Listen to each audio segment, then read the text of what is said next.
अब तक हमने देखा कि लोंगजी उन्हें वहां से जाने के लिए कहते हैं। इस एपिसोड में जियान उन पर हमला कर देता है। लोंगजी आसानी से उसे हराकर कहते हैं, तुम ग्रेट मेज होकर मैजिक ट्विटर से लड़ना चाहते हो। फिर बिंगलू जियान से कहता है, हम यहाँ आइस गोडेस स्टोन को ढूंढने आए हैं, मेज एसोसिएशन से लड़ने नहीं, और वहां से चला जाता है। फिर हमें सिटी के बाहर का सीन दिखाया जाता है जहां लोग लॉकडाउन के खत्म होने का इंतजार कर रहे थे। अगले सीन में मेयर बिंगजी से कहता है, पिछले 3 दिनों में हमने आपकी पूरी मदद की है, लेकिन लॉकडाउन की वजह से हमें 380 मिलियन का नुकसान हुआ है, और यदि लॉकडाउन और चला तो आइस सिटी बर्बाद हो जाएगी। फिर बिंगलू बिंगजी से कहता है, मैं अभी भी अपनी खोज जारी रखूंगा। तो बिंगजी इसकी जिम्मेदारी बिंगलू को देकर लॉकडाउन हटा देती है। उसके बाद वह आइस सिटी छोड़कर जाने लगती है। तो उसे देखने के लिए पूरी आइस सिटी के लोग इकट्ठा हुए थे। फिर नियान सोचता है, लॉकडाउन खत्म हो गया है तो सूजिंग अब सेफ होगी, और वह मेज एसोसिएशन में जाने लगता है। तभी जियान उसे देखता है और उसके बालों से उसे पहचान लेता है। वह नियान का पीछा करने लगता है। नियान को भी उसके बारे में पता चल गया था। नियान उसे सुनसान गली में ले जाता है और वहां से दौड़कर फैंग की आयरन मोंगरी में आ जाता है। फिर फैंग उससे पूछती है, तुम यहाँ क्यों आए हो? तो नियान कहता है, तुम्ही ने तो कहा था मैं यहाँ कभी भी आ सकता हूँ। फिर फैंग कहती है, हाँ, पर इसके लिए तुम्हें दौड़ने की जरूरत नहीं है। और उससे पूछती है, क्या तुम मेरे लिए फिर से खाना बना सकते हो? नियान कहता है, बिल्कुल, और वो किचन में जाते हैं। वहाँ नियान उदास होता है। तो फैंग समझ जाती है कि नियान कुछ तो छुपा रहा है। वह बाहर जाकर देखती है। उसे छत पर जियान दिखता है। जियान वहाँ आकर कहता है, मुझे यहाँ तलाशी लेनी है। तो फैंग पूछती है, तुम हो कौन?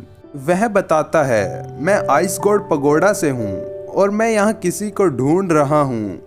फिर फैंग सोचती है, आइस गोड पगोडा नियान को क्यों ढूंढ रहा है? वह कहती है, मैं यहाँ अकेली रहती हूँ और मुझे आइस गोड पगोडा से कोई मतलब नहीं है। धर नियान सोच रहा होता है कि आज तो बाल बाल बचा हूँ, मुझे जल्दी से आइस सिटी छोड़नी होगी। वह काफी शानदार तरीके से खाना बना रहा था। उसके बाद जियान और फैंग में लड़ाई शुरू हो जाती है। फैंग जियान पर भारी पड़ रही थी,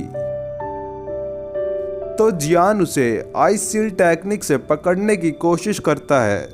फिर फैंग जोली दोकी का यूज करके उड़ जाती है। तो जियान कहता है, तुम फोनिक्स क्लैन से हो। इसी के साथ ये एपिसोड खत्म होता है। तो नेक्स्ट एपिसोड में फैंग कहती है, हाँ, और क्या अब भी तुम मुझसे लड़ना चाहते हो? तो जियान कहता है, नहीं, मैं तो बस एक लड़के को ढूंढ रहा था, और वो चुपचाप वहां से चला जाता है। फिर फैंग आयरन मोंगरी के चारों ओर बैरियर लगा देती है। उसके बाद वह नियान से कहती है, बाहर कोई सामान खरीदने आया था तो मैंने उसे वापस भेज दिया। फिर नियान कहता है, खाना तैयार है। फैंग खाना देखकर खुश होती है। तभी नियान देखता है उसने आइस गोड पगोडा के चक्कर में मिर्च ज्यादा डाल दी। तो फैंग कहती है, मुझे स्पाइसी खाना पसंद है, और वह डिश चखती है। वह इसे खाते ही ख्यालों में खो जाती है और उसे वोल्केनो की याद आती है। स्पाइसी होने के बाद भी उसे खाना पसंद आता है। फिर नियान उससे ट्रूसन ब्लेड के बारे में पूछता है। तो फैंग कहती है, अरे हाँ, मुझे भी तुम्हें कुछ दिखाना है। वह उसे फर्नेंस के पास ले जाती है और उसे ट्रूसन ब्लेड की कॉपी दिखाती है। वह बताती है उसे फायर गॉड स्टोन के साइज का नहीं पता था, तो उसने पहले इसे बनाया है, और नियान से फायर गॉड स्टोन मांगती है। नियान उसे फायर गॉड स्टोन देता है। फिर वह उसे लगाकर देखती है और कहती है, यह छेद तो छोटा है, अच्छा हुआ मैंने इसे ट्रूसन ब्लेड में नहीं किया। फिर वह फायर गॉड स्टोन का नाप लेने लगती है।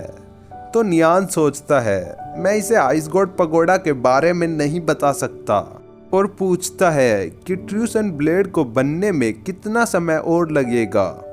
वह बताती है इस जगह पर 1 महीना और लगेगा, पर तुम चिंता मत करो, मैं इसे मॉर्निंग ड्यू की तरह पावरफुल वेपन बनाऊंगी। उसके बाद नियान वहां से जाने लगता है तो फैंग उसे वो शील्ड दिखाती है और बताती है इसमें केवल मैं और तुम ही घुस सकते हैं, और यह ओरा को भी छुपाती है और बताती है पिछली बार जब मास्टर ने मॉर्निंग ड्यू बनाई थी तो उसके ओरा को देखकर यहाँ काफी लोग आ गए थे। इस बार मैंने पहले ही बैरियर लगा दिया है।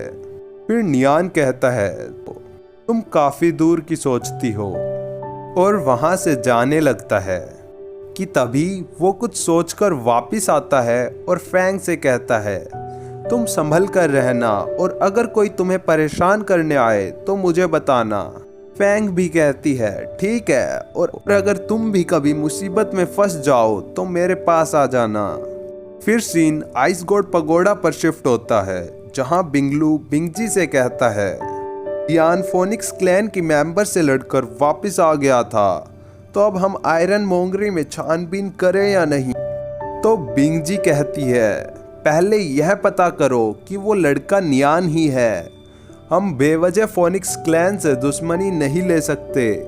फिर बिंगलू कहता है ठीक है, मैं सीक्रेटली इन्वेस्टिगेट करूंगा। फिर हमें मेज एसोसिएशन का सीन दिखाया जाता है जहां नियान गार्ड से कहता है मुझे प्रेसिडेंट से मिलना है। तो गार्ड पूछता है क्या तुम ग्रेट मेज हो, हम पिछले 3 दिनों से तुम्हें पूरी सिटी में खोज रहे थे। फिर एक गार्ड प्रेसिडेंट को बताने जाता है और दूसरा नियान को हॉल में ले जाने लगता है। नियान सोचता है प्रेसिडेंट मुझे क्यों ढूंढ रहे थे, क्या उन्हें मेरे बारे में पता चल गया है। और यहाँ ये एपिसोड खत्म होता है। तो नेक्स्ट एपिसोड में मिस्टर डी और प्रेसिडेंट बात कर रहे थे कि जिसने भी आइस गॉड स्टोन को चुराया होगा उसमें कुछ तो बात होगी, और प्रेसिडेंट बताते हैं कि बिंगजी डिवाइन डिसेंडेंट है। अगर हमारी एसोसिएशन के सारे लोग मिलकर भी उस पर हमला करें तो भी हम नहीं जीत सकते। फिर मिस्टर डी उन्हें नियान के बारे में बताते हैं तो लोंगजी कहते हैं हाँ, उस लड़के के बारे में मुझे सीजू ने भी बताया था कि उसका मैजिक कंट्रोल अच्छा है, और जिस रात लियाओशन मरा था उसी शाम वह मैजिक टेस्ट देने आया था। फिर मिस्टर डी पूछते हैं क्या आपको उस पर शक है। तो जी कहते हैं हम बिना सबूतों के कुछ नहीं कर सकते। तभी गार्ड आकर उन्हें बताता है कि वो ग्रेट मेज वापस आ गया है। फिर प्रेसिडेंट कहते हैं आइस गॉड पगोडा के जाते ही वह यहाँ वापस आ गया। डी तुम्हें क्या लगता है। फिर अगले सीन में मिस्टर डी नियान से पूछते हैं तुम पिछले 3 दिनों से कहाँ थे। तो नियान बताता है कि मैं सिटी में नया आया हूँ तो अचानक लॉकडाउन की वजह से डर गया था। तो डी कहते हैं तुम ग्रेट मेज होकर किससे डरते हो। नियान कहता है मैं छोटे से शहर से आया हूँ, मैंने कभी ऐसी सिचुएशन फेस नहीं करी। फिर मिस्टर डी उसे अंदर ले जाने लगते हैं। तभी प्रेसिडेंट सोचते हैं कि ये अभी यंग है तो लगता है यह सच कह रहा था।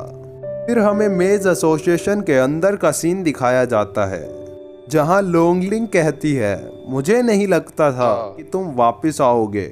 तो नियान कहता है मैंने टेस्ट पास किया है, मुझे तो वापस आना ही था।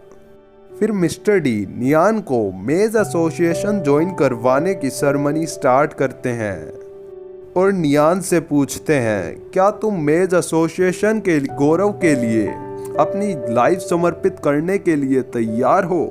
तो नियान हाँ कहता है। फिर वे उन्हें उसके नए कपड़े देते हैं। नियान सोचता है हर मेज का सपना होता है कि वो मेज एसोसिएशन ज्वाइन करे। फिर मिस्टर डी बताते हैं यह तुम्हारा बैच है और ये प्रमाण है कि तुम मेज एसोसिएशन के सदस्य हो, और उसे कहते हैं तुम इसे संभाल कर रखना, और बताते हैं कि हर महीने तुम इस बैच की मदद से 20 पर्पल गोल्ड कॉइन ले सकते हो। उसके बाद वे नियान को आइसिकल स्टाफ देते हैं। तो सीजू कहता है, मिस्टर डी, ये स्टाफ तो मास्टर ने लिंग के लिए बचा कर रखी थी।